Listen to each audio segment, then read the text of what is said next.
Chegou a hora de falar de saúde no Hoje em Dia, com o quadro Você e o Doutor. Agora o médico de família, Dr. Antônio Spreusser, vai tirar todas as dúvidas sobre as chamadas doenças inflamatórias, como sinusite, amidalite e otite. Você tem alguma? E que afetam aí tanta gente, né? E costumam aumentar com a chegada do inverno e as baixas temperaturas, Aninha. Pois é, Renatinha, olha só quem já está aqui do meu lado. Bom Doutor, dia. bom dia, Tudo bom bem, dia. Renatinha? Tudo bem, doutor? Eu queria abrir essa pauta aqui, já que amanhã, gente, ó, prestem atenção, amanhã começa o inverno e as temperaturas já esfriaram bastante. É verdade. E eu queria saber se a sinusite pode ser considerada uma inflamação, doutor. A sinusite, além de ser uma inflamação, Ana, ela é uma infecção também dos seios da face, que são esses buraquinhos que ficam atrás do nariz. Para a gente entender direito os seios da face, eu vou mostrar para vocês uma animação para ninguém esquecer mais o que é sinusite. Dá uma olhada. Nos seios da face, que são esses buracos atrás do nariz, vocês vão ver embaixo esses grandes, que é o seio maxilar esquerdo e direito, em cima o seio frontal esquerdo e direito e no meio os seios esfenoidais, etmoidais. E qual é a função desses seios paranasais aí? A função é, a hora que o ar entra, a hora que você respira o ar, olha lá, ó, esses seios eles vão umidificar o ar, porque quando você respira o ar está muito seco às vezes, e os seios eles umidificam, então a hora que o ar entra no pulmão, está o ar mais umidificado. Só que às vezes esse ar seca pode dar a secreção, fica mais ressecada, isso inflama os seios, forma pus, e o que vocês estão vendo agora é um quadro de sinusite. E se a gente não trata e não faz diagnóstico logo, isso pode evoluir para quadros piores, como a meningite, por exemplo. Então é um tema muito sério. E quais são as causas da sinusite, hein? Então as principais causas da sinusite, agora, amanhã, como você falou, Aninha, começa o inverno. O ar vai ficar muito mais seco. Sim. E essa secreção que nós produzimos, esse muco que o aqui produz para umidificar o ar, esse muco fica muito ressecado e ele não desce, então inflama. Outra coisa, pólipos, carne esponjosa, cistos, desvio de septo. Então tem que ser muito bem avaliado um quadro de sinusite para ver até se é cirúrgico. Muitas vezes a gente tem que arrumar lá dentro para tirar isso tudo que eu falei, senão não vai melhorar. E se não cuidar, realmente vai ficando ainda pior. E fica crônico. Agora, quando a gente fala de sinusite, muitas vezes a dor de cabeça é presente. Sim. Nesses quadros de sinusite, doutor, e quais são os outros sintomas também? Então, bem falado, os principais sintomas da sinusite, vamos dar uma olhadinha quais são. Primeiro, obstrução nasal. Você não consegue respirar, você não dorme à noite, você toda hora tem que ficar lavando o nariz. Segundo, a secreção que sai do nariz, muitas vezes pode ser purulenta e você sente um gosto estranho, até um cheiro estranho. A dor de cabeça é consequência, porque os seios eles ficam muito inflamados, distende e dói. Além disso, mal-estar, porque você pode estar com um quadro associado de vírus, bactéria e fungo. Nossa. Então não é só uma bactéria. E a consequência imediata é a redução do olfato. Você não consegue mais nem sentir o cheiro e nem sentir o gosto direito do alimento. Doutor, o senhor acabou de falar que uma sinusite maltratada pode levar a uma meningite, né? Que é uma Pode. doença até mais grave. Tem outro tipo de Tem. doença que pode causar uma sinusite Tem, sim. maltratada? E quais são os tratamentos? Boa O que é que a pergunta, pessoa Renata. pode fazer? Às vezes essa secreção é tão purulenta que você tem que ela desce para os pulmões e para os brônquios, pode dar bronquite e pneumonia. E além disso, pode dar otite e amidalite, que são temas que a gente vai falar já já. Mas você também perguntou do tratamento. Sim. Tratamento a gente costuma dar anti-inflamatório, analgésico, antihistamínico, porque tem a sinusite também alérgica, antibiótico, corticoide e lavagem nasal.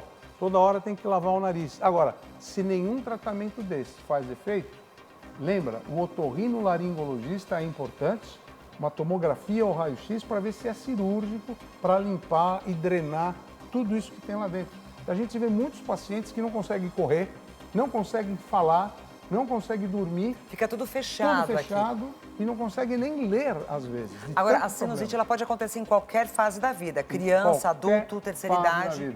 Então, você que tem sinusite, por favor, saiba se cuidar agora no inverno, porque vai piorar.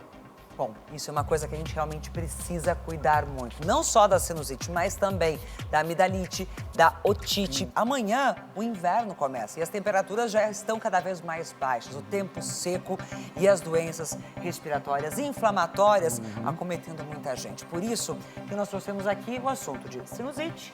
Agora vamos falar sobre a amidalite e depois otite, que são 3 probleminhas que não só as crianças sofrem muito, mas os adultos também. É verdade. E agora, para começar a falar sobre a amidalite, doutor, primeiro eu queria que o senhor explicasse para a gente qual é a real função das amígdalas e o que é a amidalite.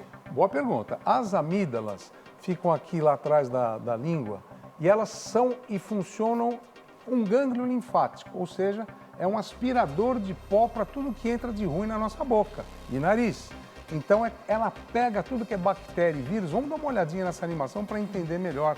Então, dá uma olhadinha na anatomia da boca. A gente tem o palato mole, a língua, a úvula e, na lateralidade, as amígdalas, ou tonsilas palatinas.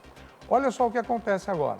Vírus, bactéria, alimento, fungo, tudo isso as amígdalas pegam para não deixar entrar no nosso organismo.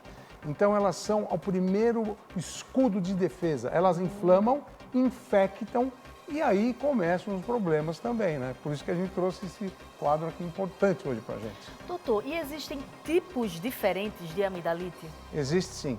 Existe a amidalite bacteriana. A bacteriana, quando você examina o paciente, a amígdala está grande, tem pontos amarelos que são pontos de pus. A língua também fica uma língua amarelada, tudo isso por infecção. A viral, quando você examina, é uma amígdala grande e fica bem vermelha, grandona, e aqui pode ter alguns pontinhos brancos ou não. E tem também a amidalite causada por fungos. E a pior delas também é a que a gente chama de amidalite caseosa. Quando você se alimenta e tem aqui na amígdala buraquinhos, os alimentos ficam todos dentro da amígdala. E isso dá um mau hálito, isso infecta e fica crônico. Nossa, então, é muito complicado. Essas amidalites a gente tem que saber e como fazer, né? Doutor, para verificar o tipo de amidalite, a olho nu, o médico já consegue identificar ou tem que fazer aquele exame do cotonete? Então, né, o cotonete, aquele cotonete ajuda muito quando a gente faz o cotonete para identificar que tipo se é vírus, bactéria, se é fungo. Mas pela experiência que a gente já tem, e os otorrinos também têm, só de olhar a gente já sabe o perfil dessa amidalite aí. Mas aí depois precisa ser investigado melhor para saber o tipo de medicação que vai ser receitada. Qual é o tipo de tratamento que a gente vai dar. Agora, doutor, quais são os principais sintomas de uma amidalite? Se Vamos tem ver. diferença entre a bacteriana, viral? Vamos dar uma olhada nos principais sintomas, porque as coisas misturam um pouco aí. Primeiro, as amígdalas ficam inchadas e ficam vermelhas. Tanto é que o paciente chega no consultório e fala, doutor, eu olhei no espelho, eu já vi que ela está muito grande, já sabe que tem. Quando nós examinamos, a gente vai ver essas placas amareladas, brancas, e pode ser, aí a gente já vê que tipo de amidalite já é. Um fator comum é a dor de garganta. Essa dor de garganta não tem posição do pescoço, você põe a mão, piora. Além disso, tudo que você come, tudo que você engole, dói. Tanto é que tem pacientes que não conseguem nem tomar água. E a gente tem que fazer analgesia com xilocaína, às vezes, na garganta, para a pessoa engolir. Febre. A febre é uma constante. E não pense que é febre baixa, não. É febre alta e a gente precisa baixar essa febre. Porque ninguém merece ficar com... Outra coisa, o paciente chega no consultório e fala, doutor, está cheio de gânglio no meu pescoço. Quando você vai examinar, vai ver, realmente a cadeia ganglionar está toda cheia de... Os gânglios estão tentando... Essa região aqui do pescoço? Fica tudo cheio de gânglio. E a voz rouca é uma coisa que vem sempre junto, porque inflama também as cordas vocais. E mau hálito, como eu falei, como a amígdala fica aqui quando você fala, o ar passa, você já exala aquele ar de infecção e mau odor mesmo. Doutor, como é que é feito o tratamento da amidalite? Porque antigamente era muito comum as cirurgias de amidalite, né? Verdade. Para retirar as amígdalas. Para você retirar. Hoje esse procedimento ainda acontece com muita frequência, doutor? Mudou, hoje o protocolo mudou um pouquinho. Então como é que é o nosso protocolo? A gente começa tratando já com anti-inflamatório e melhorou muito o tratamento porque antigamente a gente tinha muito antibiótico injetável. Hoje os antibióticos por boca, via oral, e pastilhas que têm medicamento que ajudam a inflamação, diminuir o procedimento cirúrgico. Agora, se você mesmo com esse tratamento, os adultos, se tiverem 3 episódios de amidalite por ano, nós operamos. E as crianças? Antigamente eram 5, hoje são 6 episódios de amidalite por ano, também nós operamos. É uma cirurgia simples, que tem que ser feita dentro de hospital, mas só com esse protocolo, porque o tratamento clínico melhorou muito. Antigamente os pais, por exemplo, na minha época, eu fui operado logo da amígdala. Antigamente a medicação era difícil, o diagnóstico era mais tardio. Entendi. Hoje todo mundo está aqui, olha, nós estamos falando disso na televisão. Agora, eu fico pensando aqui, doutor, por exemplo, hoje o protocolo mudou, você tem que ter mais episódios para poder passar pela cirurgia. Exato. Mas quem tira as amígdalas? Já que elas são o primeiro escudo de proteção do nosso corpo verdade. quando a gente está falando da boca. É. O que acontece depois? Fica suscetível a outro tipo de problema? Então, lembra que eu mostrei aqui numa animação os principais sintomas, que fica a garganta cheia de gânglios linfáticos? Sim. Sim. Que até você falou, nossa, fica cheio. Esses gânglios linfáticos ao lado das amígdalas, eles ajudam, para quem tira a amígdala, a fazer a função da amígdala. Então, nosso corpo é muito poderoso, nosso corpo tem aparelhos de defesa excepcionais. A minha pergunta era exatamente essa, Diana. Porque assim, como o senhor falou que eram esponjas, né, protetoras, eu fiquei, e aí, como é que acontece? Mas o nosso corpo, ele é tão perfeito, Ele é perfeito. que ele se reorganiza É isso nessa aí. proteção. É isso aí. Pergunta respondida, doutor. Bom, já falamos aqui da sinusite, da amidalite, mas tem um outro probleminha que com o frio, gente, pega. E as crianças, eu sei que sofrem muito com isso. É verdade. Explica pra gente como é que ocorre a otite, doutor. Então, a otite é uma infecção do ouvido, inflamação do ouvido. E vocês pensam que o ouvido é só isso aqui que vocês estão vendo de fora? Não é. O ouvido é um aparelho auditivo muito complexo. Ele tem o ouvido externo, o médio que tem o tímpano e tem o interno, que é o mais importante, gente. Aqui é a cóclea, aqui que a gente ouve o som que vai para o nervo auditivo. Aqui é o labirinto. Então, quando você fala de otite e ouvido, tem que tomar cuidado e vamos dar uma olhada nessa animação para entender como que é a otite. Então, como eu falei, a gente tem o ouvido externo, a gente tem o ouvido médio e tem o interno. E, além disso, a gente tem a trompa de Eustáquio, que é essa trompa auditiva que vocês estão vendo, que comunica o nariz e a boca com o ouvido. Tanto é que, muitas vezes, as bactérias, e vírus e fungos podem entrar por aí, se localizar no ouvido médio, inflama, infecta e o pior, não consegue sair, porque está fechado, a trompa está inflamada. Isso dói, dá febre alta, você para de ouvir, o equilíbrio fica muito conturbado. Então, quando a gente fala de otite, não pense que é uma coisa simples. Não pense, porque é muito sério. Olha, eu tive otite uma vez na minha vida e realmente é muito dolorido, porque parece que tem alguém colocando uma agulha dentro da sua cabeça. Inesquecível. É né? inesquecível, é uma dor que realmente a gente não deseja pra ninguém, Renatinho. É verdade. Ô, doutor, por que tem gente que tem um otite com muita frequência, né? É algo que é muito recorrente. Quais são as principais causas? Então, boa pergunta. Sabe que as crianças têm mais otite que os adultos, porque a criança tem esse canal aqui que eu falei que a trompa é horizontalizada, não é assim, olha o adulto como é, deita, então a secreção desce. Na criança é mais horizontal, a secreção fica acumulada.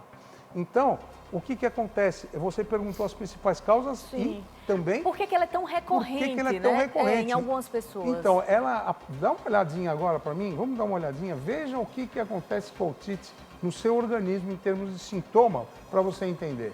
Primeiro, dor de ouvido é uma frequência muito grande. Quem tem otite tem dor de ouvido, principalmente o tímpano fica inflamado.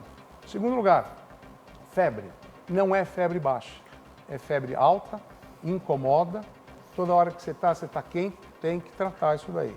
Outra coisa importante, líquido amarelado sai do ouvido, olha lá, uma secreção purulenta saindo do ouvido. Isso é sinal de que o seu ouvido está com muita infecção. Dor de cabeça, constante, pulsante. É uma dor de cabeça que não deixa você dormir à noite. Então, quem tem otite sabe que a noite vai ser o quê? Complicada. Tanto pela dor, não tem posição, não dá nem para falar. Na hora que você mastiga, até o ouvido começa a doer. Então é um problema, né, viver com isso. E, por último, zumbido, porque o labirinto está afetado e tem pressão dentro do ouvido.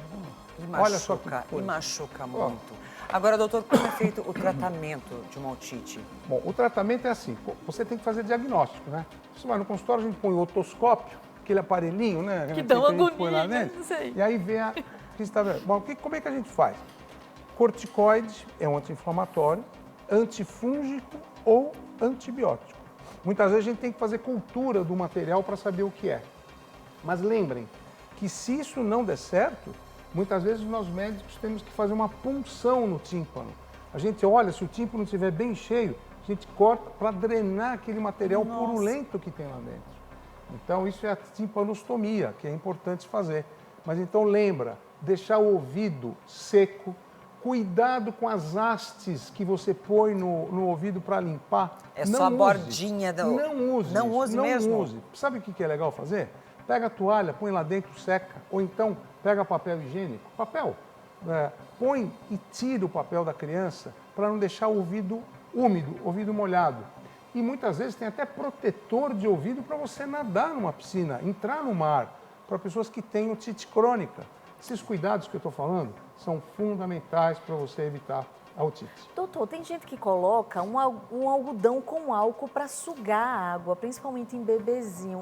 Pode fazer isso? Não é bom fazer, porque esse algodão com álcool pode até inflamar lá dentro o tímpano da criancinha. E incomoda e dá pressão no canalículo auditivo. Então não faça isso, é besteira. O ideal é você ter o seu médico, ser examinado, ver o que vai fazer e a prevenção da doença. Às vezes a mãe está com uma criança pequena que está sofrendo muito com otite durante a noite e não consegue ter acesso ao médico. É verdade. Aquela história que a avó da gente fazia de pegar o paninho quente e colocar em cima do ouvido, pode? Parabéns. Essa conduta é muito boa. Fazer compressa morna no ouvido ajuda muito. Esses últimos dias veio uma senhora no consultório, mora fora de São Paulo, e ela falava que tirava com grampo a secreção do ouvidinho do neto. Ah, meu Deus. Eu falei, mas você não pode fazer isso aí, porque pode ler, e tem gente que faz, viu? Cuidado, não pode fazer. Tem que tomar muito cuidado mesmo. Olha, assunto sinusite, otite, amidalite, tudo isso tem muitas dúvidas, principalmente o pessoal que está em casa. A gente está recebendo uma série de comentários aí pelas redes sociais. Muito obrigada. Doutor, continua o nosso consultório agora pelas redes sociais. Se você tiver dúvidas, @hojeemdia, use a nossa hashtag também para poder ter acesso aí ao consultório junto com o doutor Antônio Spreisser. Doutor, Obrigado. Obrigada, muito obrigado. Boa semana Muito para obrigada, vocês gente. aí. Obrigado.